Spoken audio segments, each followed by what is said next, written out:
English के किसी भी लाइन में अगर आपको मैनी दिख रहा है,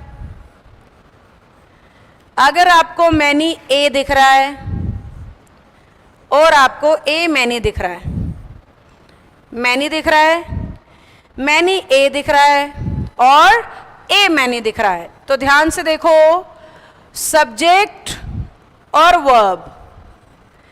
अगर मैं मैनी की बात कर रही हूं तो मैनी कहता है बहुत सारे, इसलिए सब्जेक्ट और वर्ब दोनों प्लूरल।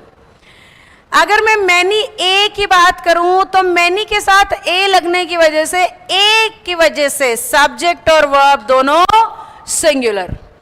अगर ये ए मैनी से पहले लग गया तो फिर हमारा सब्जेक्ट देखो अब मैनी से जुड़ रहा है, फिर दोनों चीजें प्लूरल, सब्जेक्ट भी और वर्ब भी। अगर हम ए मैनी कहते हैं तो सब्जेक्ट भी प्लूरल और वर्ब भी। कैसे मैम? देखो, मैंने कहा मैनी बॉयज आर डांसिंग, ठीक है। फिर मैंने कहा many a boy is dancing. फिर मैं क्या बोल रही हूं? A many boys are dancing. ध्यान से तीनों सेंटेंसेस को एनालाइज करो, बड़े ध्यान से तीनों सेंटेंसेस को एनालाइज करो।